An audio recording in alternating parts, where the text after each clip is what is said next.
You know the feeling, that sting of a backhanded compliment, that little jab disguised as a joke, the passive-aggressive comment designed to put you in your place while everyone else watches.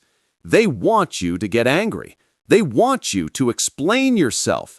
They want you to lose. Today, that ends.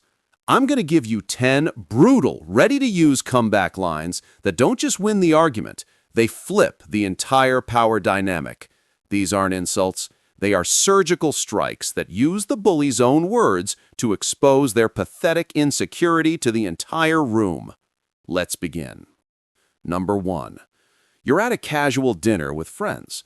The mood is light. Then someone decides to make you the punchline. They say, "Still chasing that person? Wow, you're such a loser." You don't get defensive. You don't explain yourself. You look at them calmly and you say, "Someone secure in a real relationship doesn't need to mock others just to feel like they've won." The whole table goes quiet. You just turn their cheap shot into a public confession of their own relationship insecurity. They look small and you look untouchable. Don't just dodge the bullet. Make them shoot themselves with it. Number 2. You're sharing an idea in a team meeting. A coworker, desperate to undermine you, says this with a smug look. "I don't know, but when you talk, people seem to force a smile more than actually listen." You pause for a beat, you hold their gaze, and you reply, "If you know when someone's forcing a smile at you, sounds like you've been through that quite a lot yourself." You just took their observation and turned it into their sad autobiography. You made the room realize they aren't a critic, they're an expert in being disliked. Turn their observation into their autobiography. Number 3. You're in a meeting and someone tries to frame you as boring to get a laugh at your expense. They say, "Do you even realize when you speak, the room goes silent, not because they're listening, but because they're bored?" Instead of panicking, you smile slightly and hit them with this. "So you've made a room go silent before, huh? You must have known the feeling pretty well to spot it like that." He just proudly announced to everyone that he's an expert on boring people to silence. He tried to hand you a frame, but you made him wear it like a clown nose. Make them the expert on the very thing they accuse you of. Number 4. You're joking with friends, and one of them makes a vague, passive-aggressive jab trying to paint you as a jerk. They say, "Some people, every time they speak, they always make others feel small." Don't let that float in the air. Lock it down. Look them right in the eye and ask them, "So that's how you really feel when I speak, right?" You force them out of the shadows. Now they have to either admit in front of everyone that they are the one who feels inferior or back down completely. Either way, you win. Turn their vague accusation into a direct confession. Number 5. A friend tries to shoot down your new idea by appealing to the majority, making you seem weird and out of touch. They say, "I'm not saying you're wrong, but most people wouldn't really do it that way." You don't argue about the idea. You reframe their entire character with one sentence. It's no surprise you'd think that. Most people already know how you'd react, which is why they wouldn't dare to do it in front of you. You just flipped it. You're not the weird one. They're the judgmental, close-minded one that nobody feels safe being authentic around. They tried to put you in a box. Instead, you locked them out. Number 6. You're contributing in a team discussion. A coworker tries to frame you as too intense. They say, "Sure, being good isn't a crime, but if talking to you feels exhausting, what does that tell us?" You don't tone yourself down. You reframe their exhaustion as a weakness. If someone else's words drain you, maybe it's not them, it's what you haven't built inside yet. Suddenly, their comment isn't about you being too much. It's about them not being enough. They just announced to the room that they lack the mental stamina to keep up. Make their weakness their problem, not your apology. Number 7. You're working late, clearly focused, and a coworker implies you're just an attention seeker.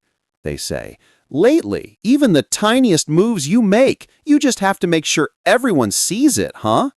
You look up from your work, unfazed, and say, "Seems like you notice every time. You must be paying quite a bit of attention to me, huh?" You're not the one seeking attention. They're the one giving it. You just exposed them as your secret admirer, and now they look like an obsessed fan. Make them the audience, not the critic.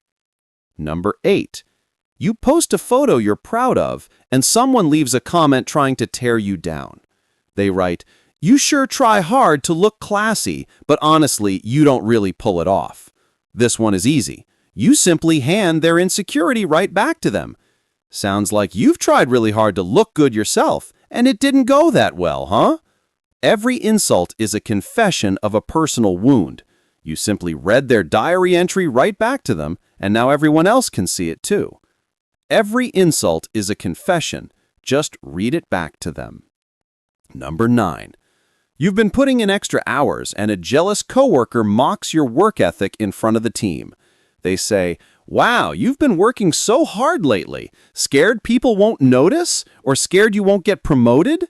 This is a gift. Don't defend your motives. Just state the obvious. If you noticed, that means people are noticing. Clean, devastating. You used your attacker as the evidence of your own success. They tried to build a trap for you and walked right into it themselves. Use your enemy as your evidence. Number 10. You're brainstorming an exciting new project, and a cynical friend tries to frame you as a powerless dreamer. They say, "You talk like someone who's full of ideas, but never really does anything, huh?" You don't list your accomplishments. You reframe their entire worldview as a product of their own failure. It's not surprising you'd think that. If you've never tried putting your own ideas into action, you wouldn't know whether they work or not. You just demoted them. They're not a wise critic. They're an inexperienced spectator who's afraid to even get on the field. You're the player. They're just a voice in the cheap seats. Frame their judgment as a lack of experience. The game is not about having the loudest voice. It's about controlling the frame. Stop letting them make you the joke. Start using their words to show everyone who the real fool is.